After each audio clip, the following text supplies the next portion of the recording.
تہجد کی ہر رکعت میں سورہ اخلاص پڑھ سکتے ہیں کیا؟ تہجد کی ہر رکعت میں سورہ اخلاص پڑھ سکتے ہیں؟ نیز ایک رکعت میں کتنی بار سورہ اخلاص پڑھ سکتے ہیں؟ جتنی بار چاہے پڑھ سکتے ہیں، ہر رکعت میں بھی پڑھ سکتے ہیں، لیکن افضل یہ ہے کہ کبھی کبھار ایسا کریں. باقی کوشش یہی کریں کہ عام معمول جو نبی صلی اللہ علیہ وسلم کا تھا کہ ہر رکعت میں الگ سورت پڑھتے تھے، تو عام معمول یہی بنائیں. کبھی کبھار جوش ہے، سورہ اخلاص پڑھنے کا بڑا دل کر رہا ہے تو پھر پڑھ لیں، زیادہ بھی پڑھ لیں، حدیث سے یہ بھی ثابت ہے. تہجد کی نماز سنت ہے یا نفل؟ تہجد کی نماز سنت ہے یا نفل؟ صادق رفیق انڈیا سے. دیکھیں یہ سنت یا نفل یہ ٹرمز ہیں، اصطلاحات ہیں جو ایک دوسرے کے معنی میں بھی استعمال ہوتی ہیں. نفل کہتے ہیں اضافی نماز جو فرض نہ ہو، اس لحاظ سے تو تہجد نفل نماز ہے، لیکن ہر نفل پر نبی صلی اللہ علیہ وسلم نے پابندی نہیں کی ہے، اہتمام نہیں کیا ہے. تو جو وہ نوافل جن کا آپ صلی اللہ علیہ وسلم نے اہتمام کیا یا آپ ان کو پڑھا کرتے تھے تو ان کو سنت کہا جاتا ہے. تو اس لیے تہجد اس لحاظ سے نفل ہے کہ فرض واجب نہیں ہے، لیکن اس لحاظ سے سنت ہے کہ محض ایک عام نوافل کی طرح اس کی فضیلت نہیں ہے، بلکہ آپ صلی اللہ علیہ وسلم کی عادت تھی، تو اس لحاظ سے یہ سنت ہے. تو بہتر لفظ اس کے لیے سنت ہی ہے،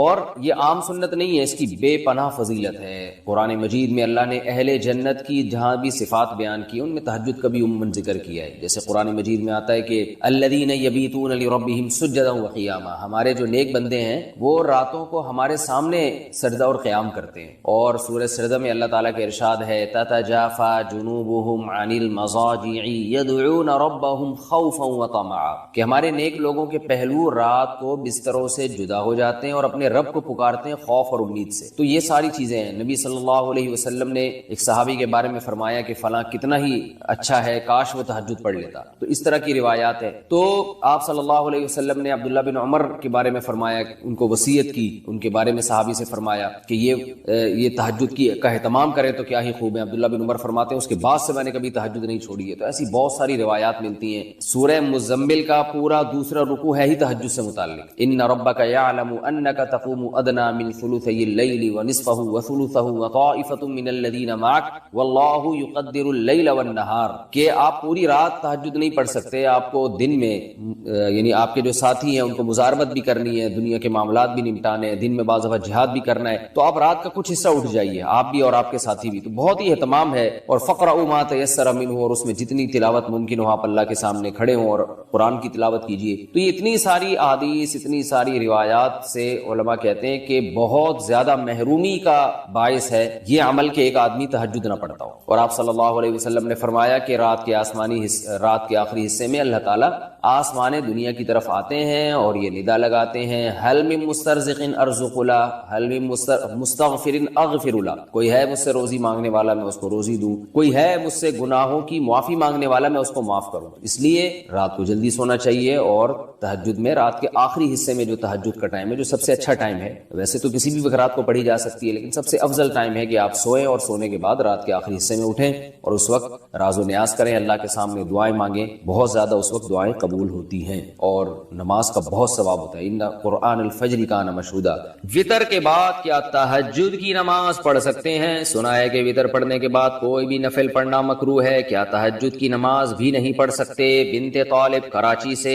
رسول اللہ صلی اللہ علیہ وسلم کا ارشاد ہے اجعلوا آخر صلاتکم وطرا، وطر کو سب سے آخری نماز بناؤ. اس بیس پر بہت سے علماء کی رائے ہے کہ وطر سب سے آخر میں پڑھنا چاہیے اور وطر کے بعد کوئی نفل نہیں. اور ہمارے شیخ حضرت مفتی رشید احمد صاحب رحمہ اللہ کا موقف بھی یہی ہے، اور احسن الفتاوی میں اس پر بڑا زبردست مدلل رسالہ بھی ہے. لیکن ناجائز کوئی بھی نہیں کہتا، یعنی افضل ہے کہ وطر سب سے آخر میں پڑھے جائیں. لیکن وطر اگر کسی نے پہلے پڑھ لی ہے تو اس کے بعد بھی نفل پڑھنا بھی جائز ہے اور نماز پڑھنا بھی جائز ہے، کچھ بھی پڑھ سکتے ہیں. ناجائز نہیں، افضل ہے، افضل کہ سب سے آخر میں. ناجائز نہیں ہے کیونکہ نبی صلی اللہ علیہ وسلم سے تو ثابت ہے صحیح سند سے کہ آپ نے وطر کے بعد 2 رکعت پڑھے، تو راجح یہی ہے کہ وہ 2 رکعت بھی وطر سے پہلے پڑھ لیں آپ. لیکن کوئی پڑھ لے تو ناجائز نہیں. خاص طور پر جس کو یہ امید نہ ہو کہ تہجد میں میری آنکھ کھلے گی، وہ اگر وطر چھوڑ کے سو جائے گا اور رات کو آنکھ نہ کھلی تو وطر قضا ہو جائیں گے. اور وطر کی نماز واجب ہے، آپ صلی اللہ علیہ وسلم کی صحیح حدیث ہے اس بارے میں، من لم یوتر ان اللہ زادکم صلاۃ الا وہی الوتر، اللہ نے ایک اور نماز ہمارے لیے بڑھا دی اور وہ وطر ہے. تو وطر کے وجوب کے بڑے مضبوط دلائل ہیں،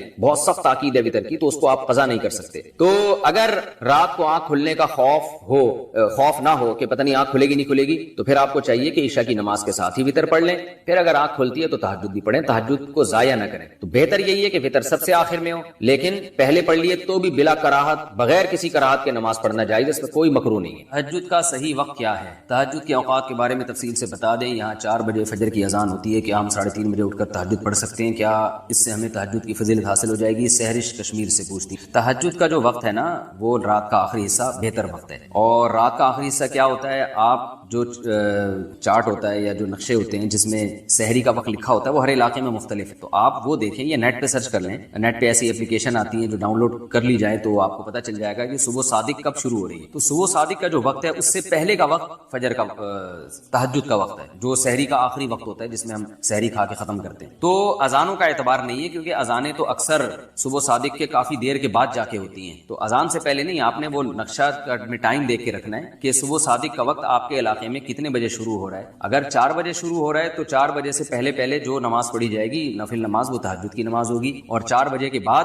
جو پڑھیں گے وہ تہجد نہیں ہوگی، بلکہ اس میں تو نماز پڑھنا مکروہ ہے سوائے فجر کی 2 سنتوں کے. تو اس میں اگر اذان ہو بھی جائے تو وہ یعنی اگر 4 بجے سے پہلے اذان ہو گئی ہے تو اذان ہونے کے باوجود فجر کا وقت داخل نہیں ہوا، اور اگر 4 بجے کے بعد اذان ہوئی ہے تو 4 بجے آپ کے نقشے میں ٹائم لکھا ہے تو 4 بجے اذان کا وقت 4 بجے صبح صادق شروع ہو چکی ہے. تو اذان کا اعتبار نہیں ہے، وہ نقشے کا اعتبار ہے. اس میں آپ دیکھیں صبح صادق کا ٹائم کیا ہے. صبح صادق کا جیسے ہی ٹائم داخل ہوگا تہجد کا وقت ختم اور فجر کا شروع. مفتی صاحب اس حدیث کے بارے میں آپ نے فرمایا تھا کہ یہ بہت ضعیف ہے کہ اللہ پاک رات کے آخری حصے میں آسمان دنیا پر آتے ہیں اور اعلان کرتے ہیں کہ جس کو جو مانگنا ہے وہ مانگو، میں اس کی وہ حاجت پوری کروں گا. تو پھر رات کو اٹھ کر تہجد پڑھنے میں اللہ سے مانگنے کے بارے میں بتا دیجئے.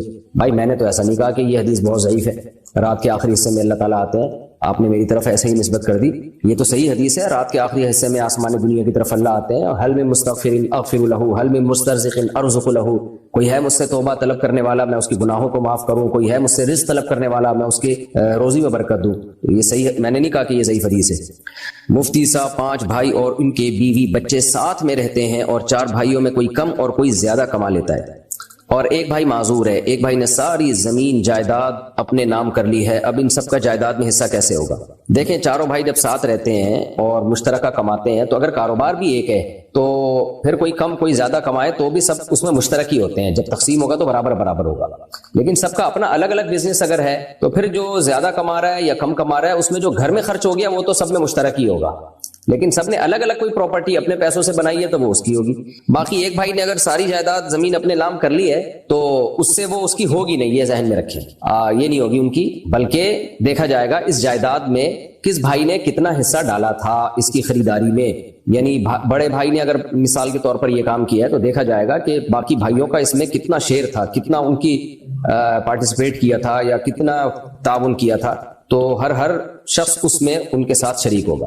اور اگر یہ ابا کا بزنس تھا جس میں سارے بھائی مشترکہ طور پر کاروبار کر رہے ہیں تو پھر تو اس میں بہنوں کا بھی حصہ ہوگا. تو بھائیوں نے ابا کے بزنس کو جتنی مرضی ترقی دیں اس سے وہ بھائی اس بزنس کے مالک نہیں بن جاتے. خوب سمجھ لو. کیا ہری جان کے ہاتھ کا بنا ہوا کھانا کھا سکتے ہیں؟ ہری جان کیا ہوتا ہے بھائی صاحب؟ انڈیا میں ہری جان سب سے چھوٹی ہندو کاسٹ ہے. بھائی کھا سکتے ہیں، ہاتھ کا بنا ہوا کھانا کسی کو بھی کھا سکتے ہیں.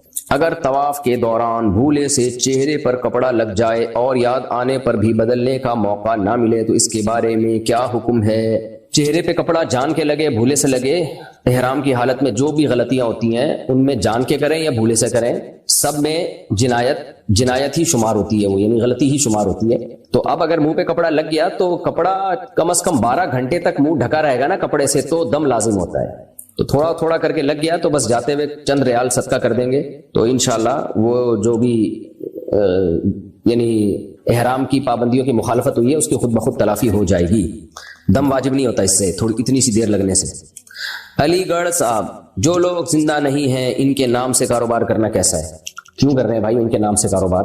کچھ سمجھ سے بالا کر ہے تو باقی کر سکتے ہیں کسی کے بھی نام سے. البتہ ہو سکتا ہے کہ جو ان کے وارثین کو اعتراض ہو کہ ہمارے ابا کا نام کیوں کیش کرا رہے ہو، اگر ان کو اعتراض نہیں ہے تو کر سکتے ہیں. اذان میں حی علی الصلاۃ اور حی علی الفلاح پڑھتے وقت رخ دائیں طرف اور بائیں طرف کرنے کا کیا مطلب ہے؟ یہ سنت عمل ہے، دائیں طرف بائیں طرف. غالباً اس کا مقصد یہی ہوگا کہ آواز دونوں طرف پہنچ جائے، ادھر کے لوگوں کو بھی ادھر کے لوگوں کو بھی. اگر ادھر لوگ موجود نہیں ہیں بہرحال جنات اور فرشتے ہیں ان تک آواز پہنچ جائے تو اس لیے اس کو دائیں اور بائیں طرف کر لینا چاہیے. جنت میں مردوں کو حوریں ملیں گی تو عورتوں کو کیا ملے گا؟ یہ بہت پرانا سوال ہو گیا میرے بھائی، اس کا 20 دفعہ جواب دیا جا چکا ہے. دیکھو جنت جو ہے جنت وہ آپ کی ہر خواہش پوری ہونے کی جگہ ہے. تو جس کی جو خواہش ہوتی ہے وہ پوری ہوگی نا. اللہ تعالیٰ نے مرد اور عورت کو ایک الگ الگ جنس بنایا ہے خواہشات کے اعتبار سے. تو عورتوں کو زیادہ مردوں کی خواہش ہوتی نہیں ہے. عورت ایک ہی مرد چاہتی ہے, یہ اس کی نیچر ہے. جس عورت کو ایک ٹائم پہ 2-3 مردوں کی ضرورت ہو, اس کا مطلب وہ عورت نہیں ہے, اس کی تو فطرت خراب ہو چکی ہے. تو مرد ہوتا ہے جو جس میں اللہ نے ڈیزائرز بھی زیادہ رکھی ہیں اور اس کو زیادہ شادیوں کا شوق بھی ہوتا ہے. تو اس لیے اللہ تعالیٰ نے ہر ایک کی جنت میں جو ہے نا ہر شخص کی خواہش کے مطابق جنت میں نعمتیں رکھی. تو اس لیے مردوں کو اللہ نے, مرد جو چاہتے ہیں ہماری زیادہ بیویاں ہوں, وہ منہ سے بے شک نہ بولتے ہوں شرم کی وجہ سے, یا ان کو خطرہ ہو کہ ایسا نہ ہو بیگم کو زوردار کرنٹ لگ جائے, یہ سنتے ہی شوق میں چلی جائے. وہ ایک الگ بات ہے, گھر کا ماحول خراب نہیں کرنا چاہتے تو, لیکن شوق تو ہوتا ہے.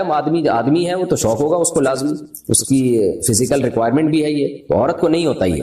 تو اس لیے یہ شوق ہی مردوں کا ہے. اس لیے اللہ نے مردوں کے لیے یہ رکھا ہے کہ زیادہ بیویاں ہوں گی تمہاری, جنت دنیا والی بھی ہوگی, اس کے علاوہ بھی ہو رہے ہوں گی. اور عورت کو یہ شوق ہی نہیں ہے, بلکہ عورت کی توہین ہے اس میں, کیونکہ شوہر جو ہے بہرحال سربراہ ہوتا ہے. سربراہ ایک ہی ہوتا ہے, ماتحت جتنے مرضی ہوں. ایسا اگر ہم یوں کہہ دیں کہ کئی بیویوں کا ایک شوہر, تو اس میں کوئی عورت کی توہین نہیں ہے, کیونکہ سربراہ ہے نا, ایک ہے.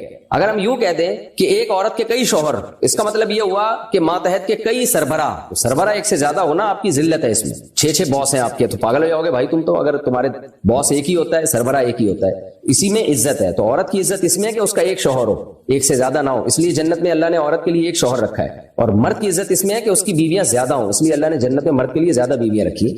یہ تو یورپ نے اور مغربی دنیا نے مرد اور عورت کو ایک سیم قرار دے دیا, ورنہ حقیقت یہ ہے کہ مرد اور عورت دونوں الگ الگ جنس ہیں, ان کی نفسیات الگ ہیں, ان کے ذمہ کام الگ الگ ہیں. خواتین کے ہاں ولادت ہوتی ہے, حیض و نفاس کے مسائل ہوتے ہیں. مردوں کے ہاں یہ نہیں ہوتے, مردوں کے مسائل الگ ہیں. ان کے یہاں کہ محنت مشقت والے کام کرنے, انہوں نے میدان جنگ میں لڑنا ہے. 20 قسم کے دونوں کی الگ الگ ایکٹیویٹیز ہیں, تو اس لیے دونوں کے ایک دوسرے پہ قیاس نہیں کیا جا سکتا. باقی خواتین کو جنت میں بہت نعمتیں ملیں گی جو خواتین کے حساب سے ہوں گی. ہر عورت چاہتی ہے, سب سے زیادہ خواہش ہے مجھ میں حسن و جمال بہت زیادہ ہو, تو اللہ نے جنت کی عورت کو بہت زیادہ حسن و جمال دیا ہوگا. پھر کھانا پینا اور خریداری, جنت میں باقاعدہ بازار لگیں گے. تو یہ ساری نعمتیں اللہ تعالیٰ نے خواتین کے لیے بھی رکھی ہیں. تو اس لیے کوشش اس کی کرنی چاہیے جنت میں چلے جائیں, ہم کسی طریقے سے چلے جائیں تاکہ ہر خواہش ہماری وہاں جا کے پوری ہو.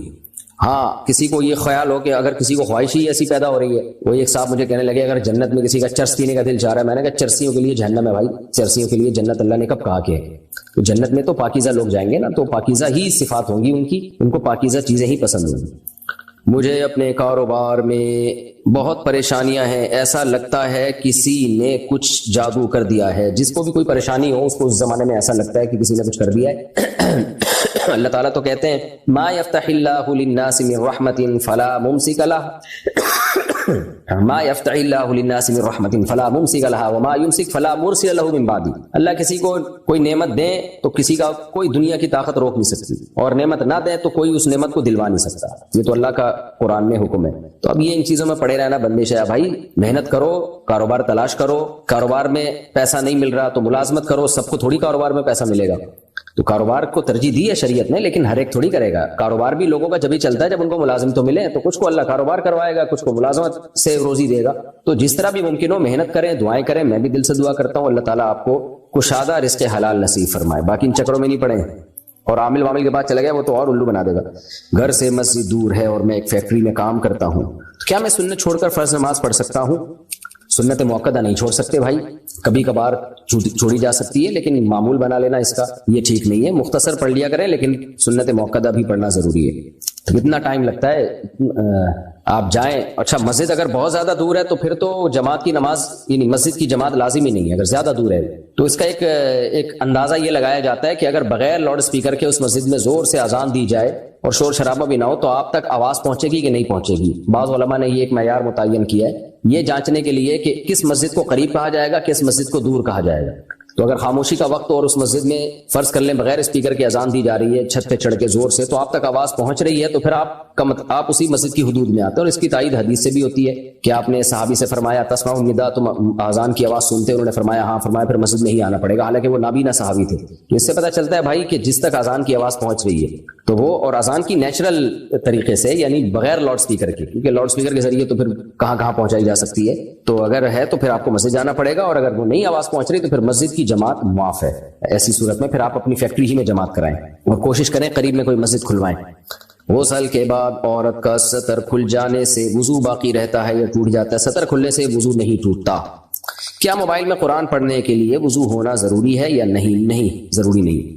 مفتی صاحب، میں نے آپ کی بہت سی ویڈیوز دیکھی ہیں جس میں آپ نے اللہ کو اللہ میاں کہا ہے، تو کیا ایسا کہہ سکتے ہیں؟ ضرور کہہ سکتے ہیں۔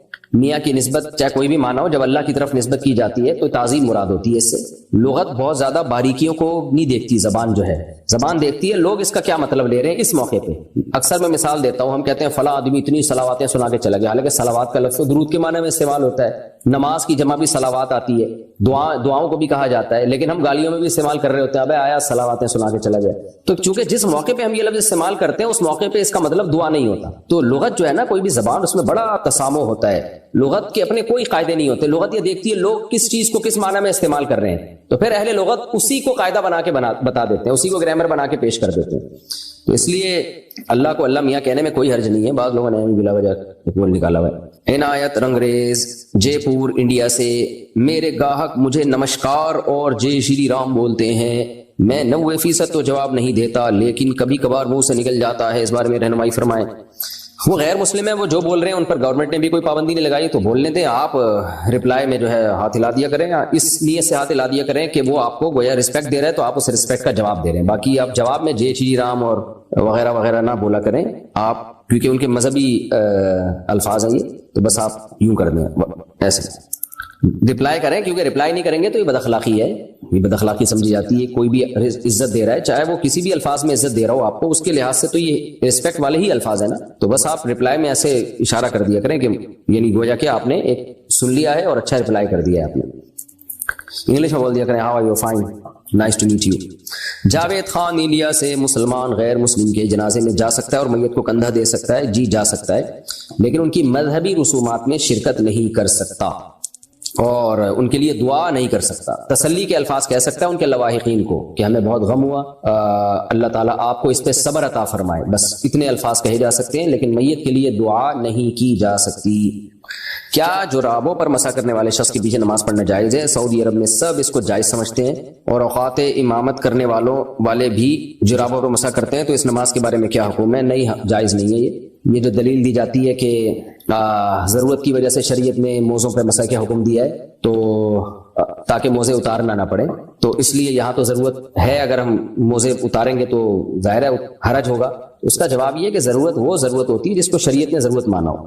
وہ موزے جن کو پہن کے بھی آپ پورے پاؤں دھو سکتے ہیں تو ان کو تو اتارے بغیر بھی پاؤں دھوئے جا سکتے ہیں، تو پھر وہاں ضرورت کہاں سے ہوگی؟ یعنی یہ جو عام ساکس ہوتے ہیں ان کو تو آپ پورا نلکے کے نیچے رکھو، پورے پاؤں بھیگ جائیں گے آپ کے، یہ آپ کہہ سکتے ہو، پھر وہ پریشانی ہوگی، وہ موزے گیلے ہو جائیں گے۔ تو موزوں کا گیلا ہونا شرعی لحاظ سے کوئی حرج والی بات نہیں ہے، حرج وہ حرج معتبر ہوگا جس کو شریعت حرج مانتی ہے۔ تو یہ جو موزے ہیں، چمڑے کے موزے ہوتے ہیں جیسے، ان میں تو حرج یہ ہے کہ ان کو اتارے بغیر پاؤں دھونا ممکن ہی نہیں ہے، لہذا شریعت نے کہہ دیا کہ ان کو پہنے ہی مسح کر لیا کرو، جبکہ یہ جو عام کپڑے کے ساکس ہیں ان کو تو اتارے بغیر بھی آپ پاؤں پورے دھو سکتے ہیں، تو مسح کیسے جائز ہو گیا ان کے اوپر؟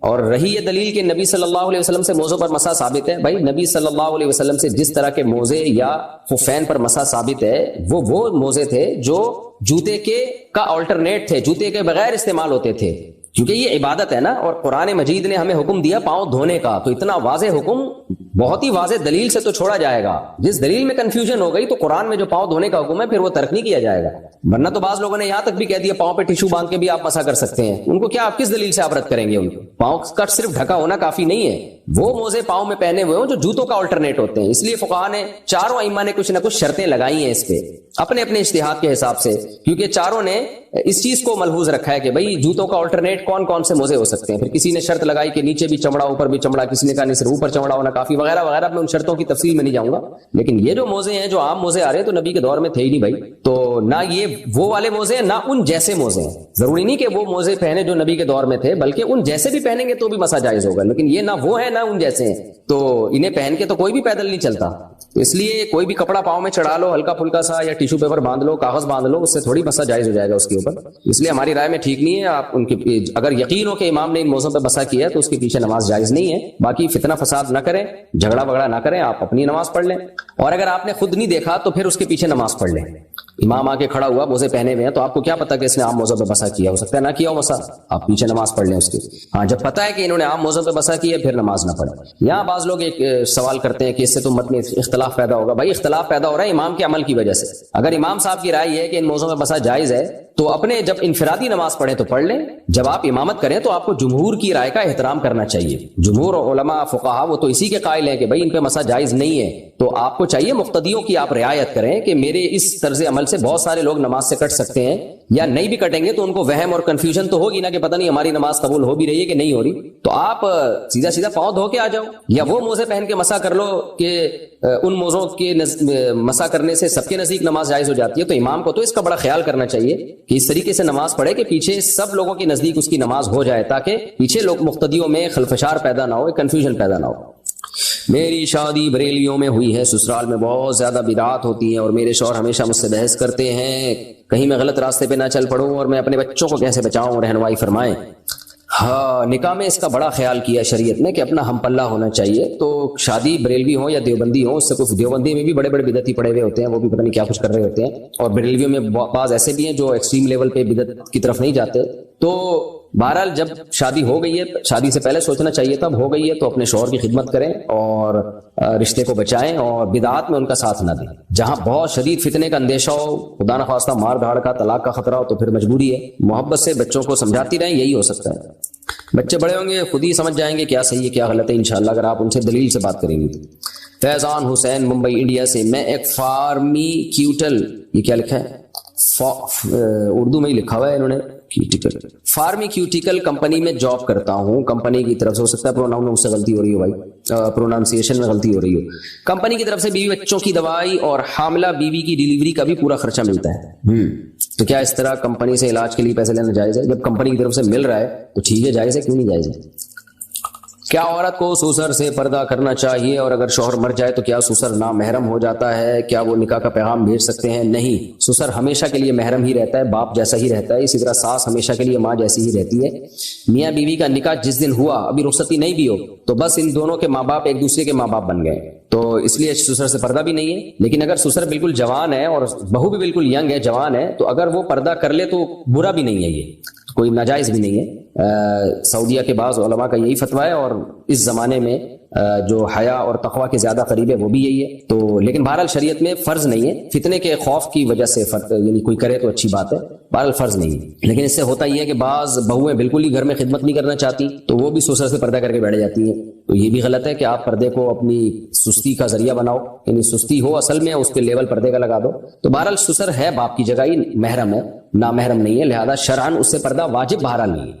لیکن اتنی بات خوب اچھی طرح سمجھ لیں، بار بار بتاتا ہوں، سسر سے ہاتھ ملانا جائز نہیں ہے۔ آج کل کسی نے بتایا کہ یوٹیوب پہ ٹک ٹاکر ایسی ویڈیو لا رہے ہیں، شادی ہو گئی تو سسر صاحب بہو سے مل رہے ہیں اور بہو کے کندھے پہ ہاتھ رکھ کے بیٹھے ہوئے، یہ غلط ہے، بے غیرتی ہے، بے شرمی کی بات ہے۔ ٹھیک ہے بیٹیوں کی طرح ہے، لیکن بہرحال سگی بیٹی تو نہیں ہے، تھوڑا سا ریزرو رہیں اس سے آپ۔ یہ ہمارے سوسائٹی میں کلچر بھی نہیں ہے ایسا، اور پھر میڈیا پہ لا کے اس کے کیمروں میں آپ دکھا رہے ہیں اور لوگ بھی کہہ رہے ہیں ماشاءاللہ ماشاءاللہ۔ بھائی جان بہو ہے وہ، آپ ریزرو رہیں اس سے، سر پہ ہاتھ رکھیں بس، بیٹیوں کی طرح، بیٹی ہے ہماری، باقی یہ نہیں کہ اس کے کندھے پہ ہاتھ رکھا ہوا ہے، سیلفی بنا رہے ہیں، اس سے مسافہ کر رہے ہیں، اس کے ہاتھوں میں چوڑیاں چڑھا رہے ہیں، وہ شرم اور حیا بھی کوئی چیز ہوتی ہے۔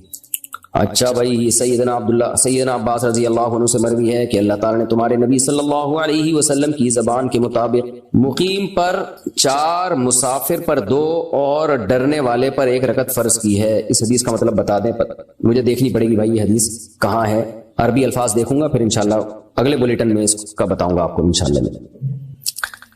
معین خٹک، کیا کوئی بندہ قرآن پاک کی تفسیر خود سے پڑھ سکتا ہے؟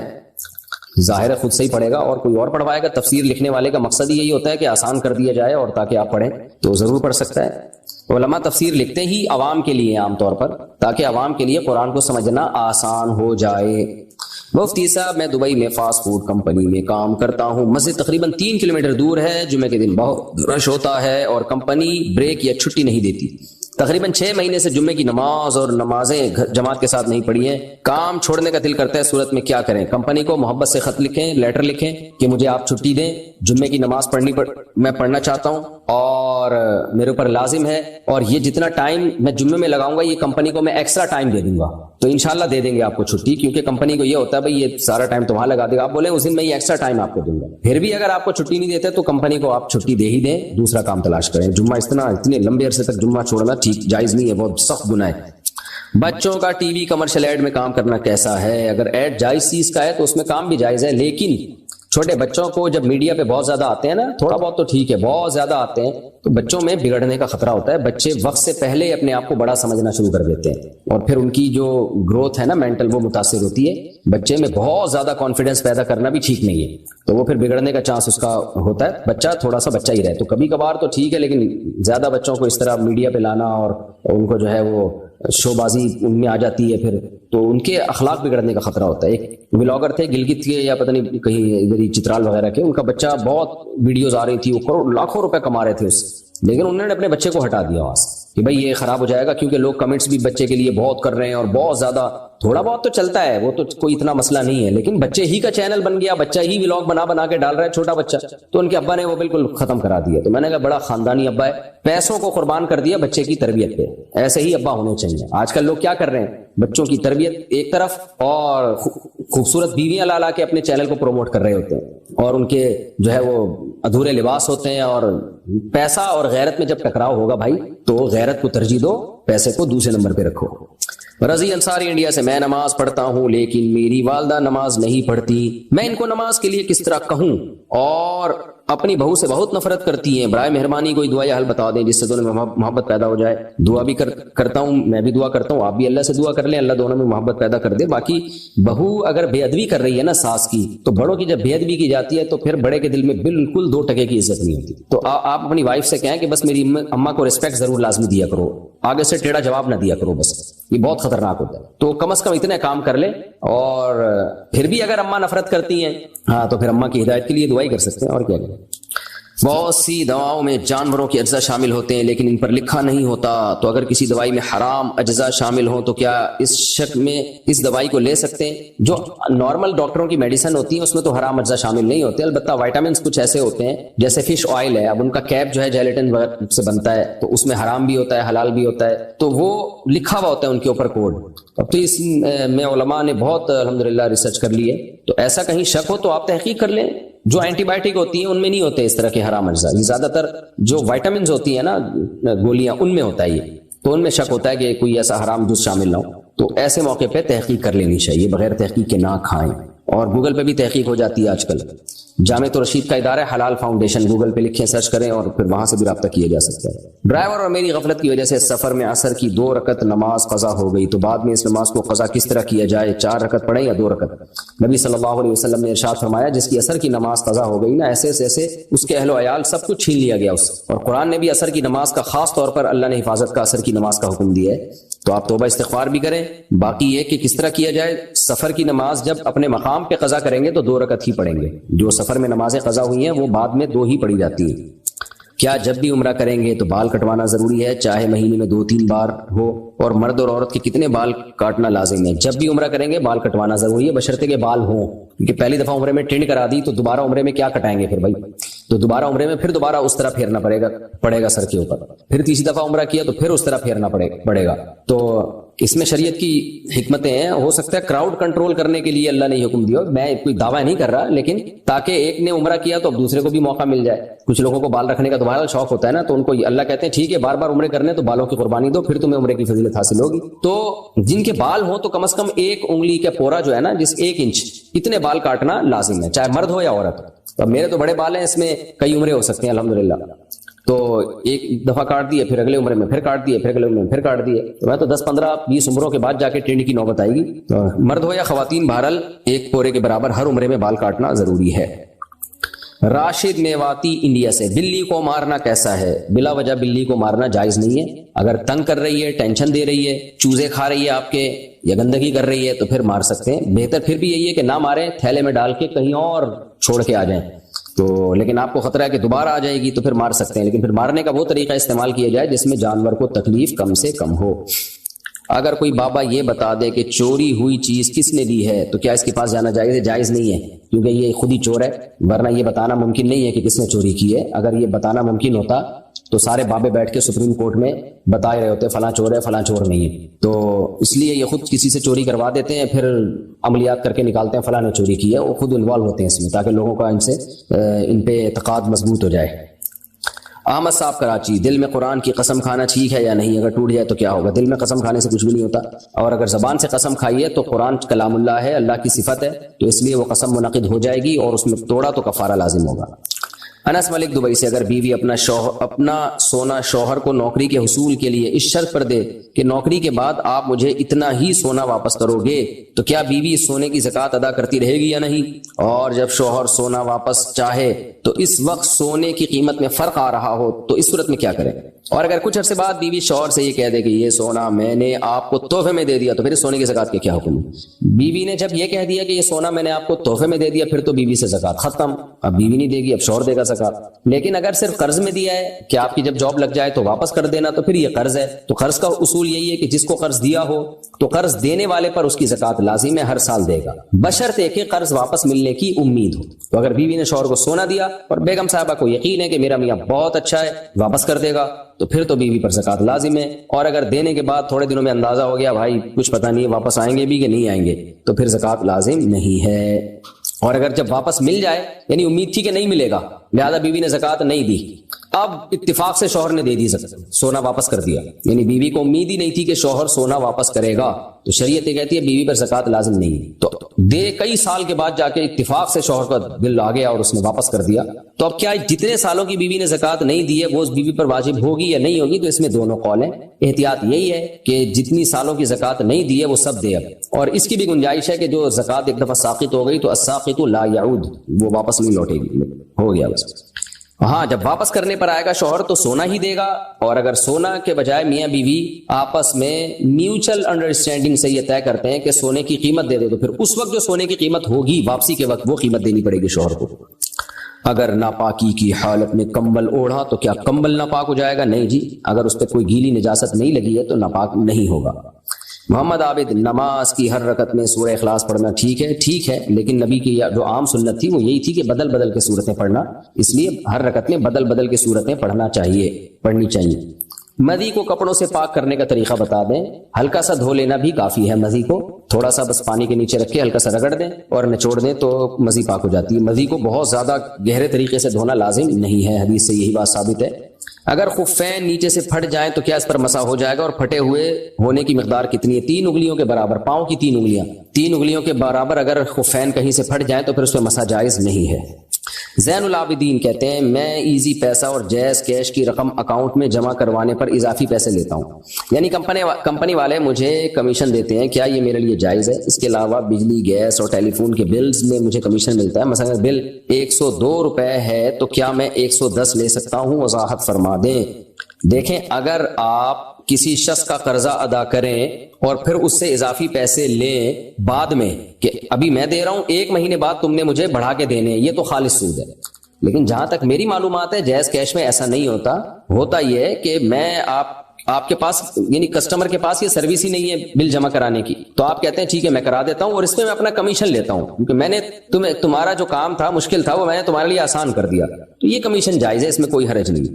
اور آپ نے جو کہا کہ کمپنی والے مجھے کمیشن دیتے ہیں، تو ہاں جیسے بجلی، گیس اور ٹیلی فون کے بلز پہ مجھے کمیشن ملتا ہے، تو کمپنی والے بھی جو آپ کو کمیشن دیتے ہیں وہ بھی جائز ہے، اس کا بھی سود سے کوئی لینا دینا نہیں ہے، اس لیے کہ قرض کمپنی پہ تھوڑی ہے، قرض تو پبلک پہ ہے نا، جو پبلک نے مختلف کمپنیوں کو پیمنٹ کرنی ہے، تو کمپنی والے آپ کو سہولت دے دیتے ہیں کہ آپ یہ پے کر دیں تو ہم اس کا آپ کو کمیشن دیتے ہیں، تو جائز ہے، اس میں کوئی حرج نہیں ہے۔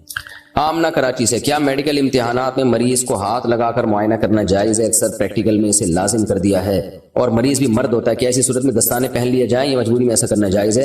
ہاتھ نہیں لگا سکتے کسی بھی غیر مرد کو، اور ویسے بھی اسلامی کنٹری ہے، اس میں اس کا خیال کرنا چاہیے کہ خواتین جوان لڑکیوں کو آپ کیوں مردوں کے تجربے کروا رہی ہیں؟ آپ جو مریض خواتین ہوتی ہیں ان پہ بھی تو پریکٹس کی جا سکتی ہے، لیکن ظاہر ہے غیرت ویرت ختم بالکل ہر چیز میں، ہم یورپ کو فالو کر رہے ہیں اور انگریزوں کو فالو کر رہے ہیں، بس ان کی ترقی دیکھی ہوئی ہم نے، ان کا جو بے حیائی والا ماحول ہو گیا اور ترقی کے نام پہ جو ترقی میں مست ہو کے جو انہوں نے اپنا خاندانی نظام تباہ و برباد کر دیا اور فیملی سسٹم کی ایسی کی تیسی کر دی، بے حیائی پھیلا دی انہوں نے، وہ ہماری نظروں سے اوجھل ہے۔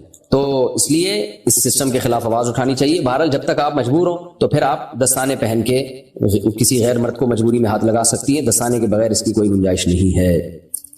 مہندی سے ہاتھ پر دولہا دلہن یا ہاتھی بنوانا جائز ہے یا نہیں؟ جاندار کی تصویر نہیں بنا سکتے بھائی, دولہا دلہن بھی جاندار ہی ہوتے ہیں, تبھی تو شادی ہو رہی ہے ان کی. مقیم سیفی انڈیا سے, میرا ایک دوست ہے وہ شادی کے بعد بھی مردوں سے رشتہ بتاتا ہے, استغفر اللہ, بناتا ہے, اس کے لیے کیا ہدایت ہے؟ اللہ اس کو ہدایت دے. لوط علیہ الصلوۃ والسلام کی قوم کا حال دیکھ لیں, اس سے پتہ چلتا ہے اللہ کو اس عمل کرنے والوں پر کتنا غضب آتا ہے, کتنا قہر آتا ہے. اور شادی ہو گئی اس کے بعد بھی یہ کام کر رہے ہو, تو یہ بہت برا عمل ہے. کبیرہ کا بھی کبیرہ گناہ ہے, اس لیے اس سے توبہ کرے وہ اور اپنا علاج کرے تاکہ یہ گند اس سے چھوٹے. علاج یہی ہے کہ چھوڑ دے تو بس ختم ہو جائے گا, طبیعت جو ہے وہ اس طرف سے ہٹ جائے گی.